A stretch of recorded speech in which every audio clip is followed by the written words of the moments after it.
नमस्कार दोस्तों। आज की हमारी इस कहानी में ऐसे ऐसे दर्दनाक मोड़ आने वाले हैं जिनके बारे में जानकर आपका भी दिल दहल जाएगा। तो कहानी में अंत तक बने रहें। एक बेटे ने अपने पिता के शव के पास बैठकर लिया ऐसा फैसला जानकर आपके होश उड़ जाएंगे। और आखिर क्यों? कहानी का मुख्य नायक एक आदिल नाम का नौजवान और फिर उसके अब्बू मुख्तार साहब और आयशा जी जो आदिल की अम्मी हैं। आदिल के लिए आज उसके पूरे घर वाले लड़की देखने जाने वाले हैं। आदिल की दादी जो पूरे घर की मुखिया हैं, उन्होंने तो लड़की को पहले ही देख लिया है और उसे पसंद भी कर लिया है। तसल्ली के लिए आदिल को लड़की दिखाना बाकी था। घर के हर तरह के फैसले आदिल की दादी ही लेती थीं। आज पूरे घर में त्योहार जैसा माहौल था। आदिल के दो बड़े भाई और बहनें भी थीं। उनकी शादियां हो चुकी थीं। सिर्फ एक छोटी बहन और आदिल ही कुंवारे थे। आदिल को लड़की देखने जाने के लिए तैयार होता देख उसकी छोटी बहन उसकी खिंचाई करने लगती है। तभी आदिल की अम्मी आयशा जी वहां पर आ जाती हैं और अपनी बेटी रिदा से कहती हैं कि तुम अपने बड़े भाई को परेशान मत करो और जाओ अपने अब्बू को बुला लो, बस अब हमें निकलना है। रिदा अपने अब्बू मुख्तार साहब को बुलाने के लिए उन्हें फोन करती है। कुछ देर के बाद मुख्तार साहब भी घर आ जाते हैं। फिर सब साथ मिलकर लड़की वालों के घर जाते हैं। जैसे ही आदिल और उसका परिवार लड़की वालों के यहाँ पहुँचते हैं, लड़की वाले उनका बहुत अच्छा आदर सम्मान करते हैं। थोड़ा नाश्ता वगैरह करने के बाद लड़की को बुलाया जाता है, जिसका नाम समीना होता है। समीना बहुत ही खूबसूरत और समझदार लड़की थी। समीना को आदिल की दादी ने पहले ही पसंद कर लिया था। आदिल समीना को देखने से पहले मन ही मन में डर रहा था कि मेरी दादी की पसंद कैसी होगी, अगर कहीं वो मुझे पसंद ना आई तो। लेकिन समीना को देखने के बाद उसका वो डर दूर हो जाता है।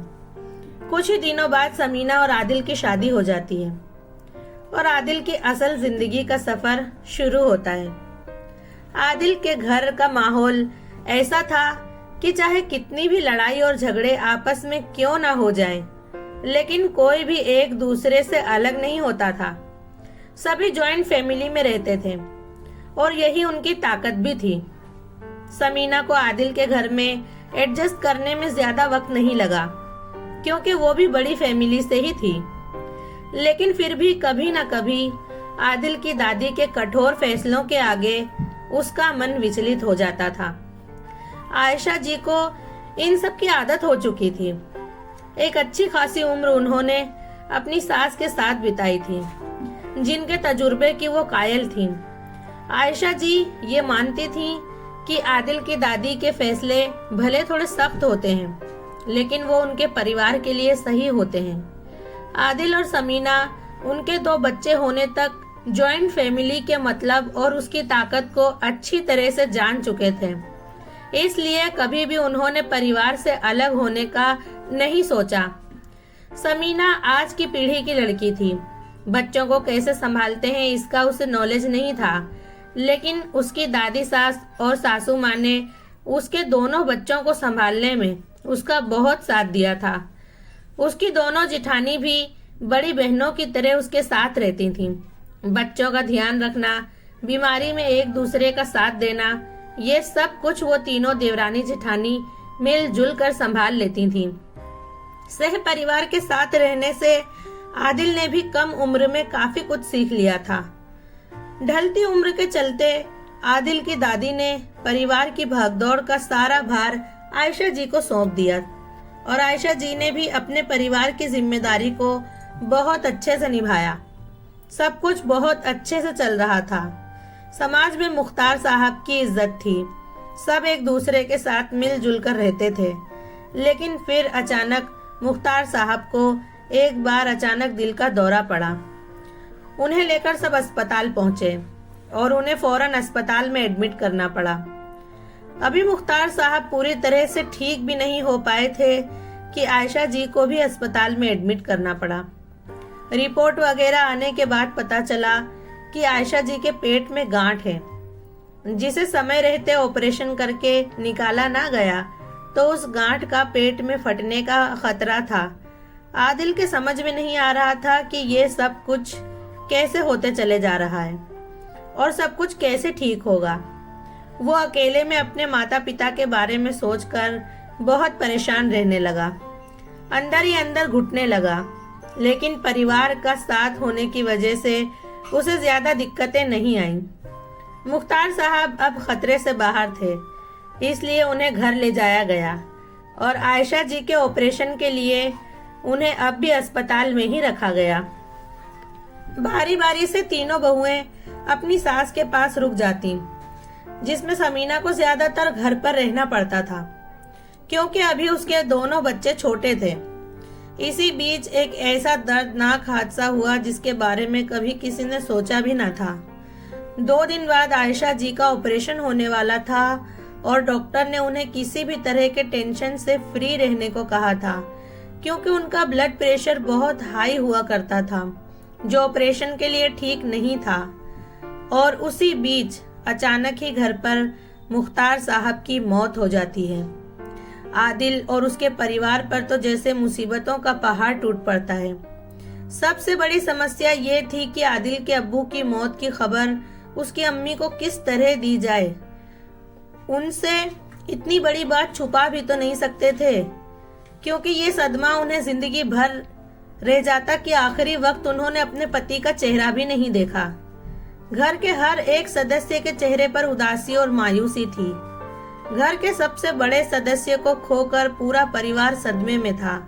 दूसरी तरफ उन्हें अपनी माँ की जान की भी फिक्र थी। अब करें तो करें क्या? किस्मत की इतनी गहरी चोट को वो न छिपा सकते थे न बता सकते थे।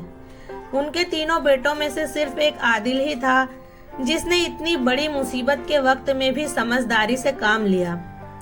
उसने सबको ये ताकीद कर दी कि कोई भी अम्मी से ये ना कहे कि उसके अब्बू अब इस दुनिया में नहीं रहे। हालात की कैफियत को देखते हुए अभी उनसे ये बात बताना बिल्कुल भी मुनासिब न होगा, इसलिए किसी ने भी उनसे ये बात नहीं बताई। मुख्तार साहब को कफन पहनाने से पहले ही आदिल ने सबको कमरे से हटा दिया और जिस कमरे में मुख्तार साहब का शव रखा हुआ था, आदिल उस कमरे में गया और उस कमरे को बंद कर दिया। कमरा बंद करके वो अपने अब्बू के पास बैठ गया। निगाह भर के अपने अब्बू की तरफ देखने लगा। अब उसे अपने अब्बू का चेहरा आखिरी बार अपनी माँ को दिखाना था। जो वो करने वाला था उसके लिए बहुत हिम्मत की जरूरत थी और इतना कड़ा इम्तिहान कि एक तरफ पिता को खो चुके और दूसरी तरफ माँ की जिंदगी पर भी खतरा बना हुआ था। आदिल ने अपनी जेब से फोन निकाला और अपनी भाभी से फोन पर बात की, लेकिन आदिल ने अपनी भाभी से भी सच नहीं बताया। सिर्फ इतना कहा कि मुझे और अब्बू को अम्मी से वीडियो कॉलिंग पर बात करनी थी। वहाँ कोई डॉक्टर तो नहीं है, यही पूछने के लिए फोन किया है। आदिल की भाभी ने बताया कि अभी थोड़ी देर पहले डॉक्टर चेकअप करके जा चुके हैं। फिर आदिल ने वीडियो कॉलिंग पर अपनी अम्मी से बात की और अपने अब्बू का चेहरा दिखाया। उसकी अम्मी ने पूछा कि तुम्हारे अब्बू सो क्यों रहे हैं? तब उसने कहा कि वो बहुत थक गए थे और आपकी वीडियो कॉलिंग का इंतजार करते करते सो गए, लेकिन मैं थोड़ी देर बाद बाहर चले जाऊंगा, इसलिए मैंने फोन लगा लिया। आदिल ने अपनी अम्मी का ध्यान भटकाने के लिए उनसे कहा, देखो तो अम्मी, तुम नहीं हो तो अब्बू कितने चैन से सो रहे हैं, देखो तो जरा इनको ठीक से। ऐसा कहकर उसने अपने अब्बू का चेहरा आखिरी बार अपनी अम्मी को दिखा दिया। बेटे के मुंह से ऐसी बात सुनकर आयशा जी के चेहरे पर थोड़ी मुस्कुराहट आ गई। अपनी अम्मी का मुस्कुराता हुआ चेहरा देखकर आदिल की आंखों में आंसू आ गए और फिर उसने अपनी अम्मी से बहाना करके फोन रख दिया। बहुत भारी दिल से आदिल ने ये सब किया था। दोस्तों, मैं आदिल की इस बहादुरी को सलाम करती हूँ, जिसने ऐसे हालात में भी अपनी सूझबूझ से काम लिया और एक और दुर्घटना को होने से रोक दिया।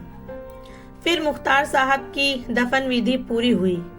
उसके 2 दिन बाद आयशा जी का ऑपरेशन भी हो गया और कुछ दिनों में उन्हें अस्पताल से छुट्टी भी मिल गई। मसला खतरे से बाहर जरूर था, लेकिन फिर भी घर के तमाम लोगों को यही फिक्र थी कि आयशा जी के पूछे जाने वाले सवालों का वो लोग क्या जवाब देंगे और इतना बड़ा सदमा आयशा जी कैसे बर्दाश्त कर पाएंगी। आदिल के बड़े भाई और भाभी उसकी अम्मी को लेकर घर पहुंचे। जैसे ही आयशा जी घर के अंदर दाखिल हुई, उनकी नजरें चारों तरफ मुख्तार साहब को ढूंढने लगीं। तुरंत ही उनकी छोटी बेटी रिदा सामने आ गई और अपनी अम्मी को बहाने से उनके कमरे में ले जाने लगी। आयशा जी ने हैरत से अपनी बेटी से पूछा कि तुम्हारे अब्बू कहाँ हैं? अस्पताल मुझे लेने भी नहीं आए, इतने बेफिक्र हो गए मेरी तरफ से। आयशा जी की बातें सुनकर सभी कश्मकश में थे कि आखिर हम सच्चाई उनसे कब तक छुपा सकेंगे। तभी आदिल की दादी ने हिम्मत जुटा के आयशा जी को सच्चाई बताने का फैसला किया। उन्हें उनके कमरे में ले गईं। पहले उन्हें थोड़ी देर आराम करने को कहा और फिर अकेले आयशा जी के कमरे में गईं और उन्हें हिम्मत रखने को कहते हुए सारी सच्चाई बताई और साथ ही उनके बच्चों ने इस मुसीबत की घड़ी का सामना कितनी हिम्मत से किया था ये भी बताया। दादी ये जानती थी कि आयशा जी को थोड़ी देर के लिए बहुत बड़ा धक्का पहुंचेगा, लेकिन उन्हें सच्चाई बताना भी तो जरूरी था। दादी का फैसला सही साबित हुआ। आयशा जी के जीवन में जैसे अंधेरा सा छा गया था। उन्होंने कभी जिंदगी में ये नहीं सोचा था कि अपने जीवन साथी को वो इस तरह से खो बैठेंगी। हालांकि सबको यही लग रहा था कि आयशा जी को कुछ महीनों में सब्र आ जाएगा और वो अपने पति मुख्तार साहब के जाने के गम को भूल जाएंगी, लेकिन ऐसा हरगिज नहीं हुआ।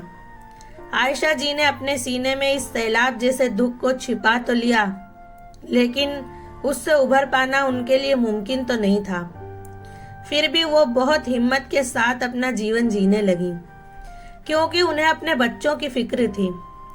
आयशा जी के पेट की गांठ ऑपरेशन करके निकाल दी गई थी, लेकिन फिर भी उनके पेट का दर्द जैसा का तैसा रहा और बहुत इलाज करवाने के बावजूद आदिल और उसके घर वाले विधाता के लेख के आगे हार गए। पति के गुजर जाने के चंद महीनों में ही आयशा जी भी चल बसी। पूरे घर में शोक का माहौल था। अचानक पहले पिता और फिर अपनी माँ को खोकर आदिल और उसके बहन भाई तथा उनके घर की बहुएं पूरी तरह से टूट गए थे।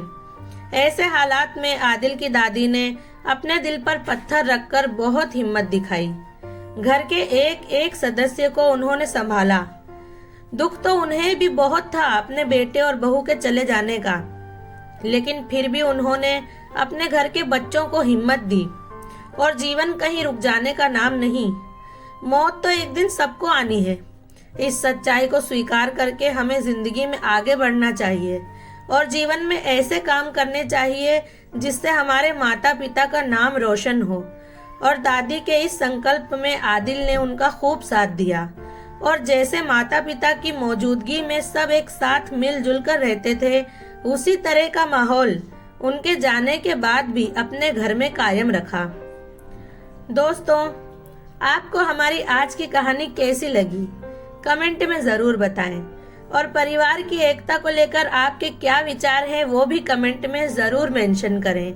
कहानी पसंद आई हो तो उसे एक लाइक करके अपने दोस्तों में शेयर करना ना भूलें और अगर आप मेरे चैनल पर नए हैं तो उसे सब्सक्राइब जरूर करें।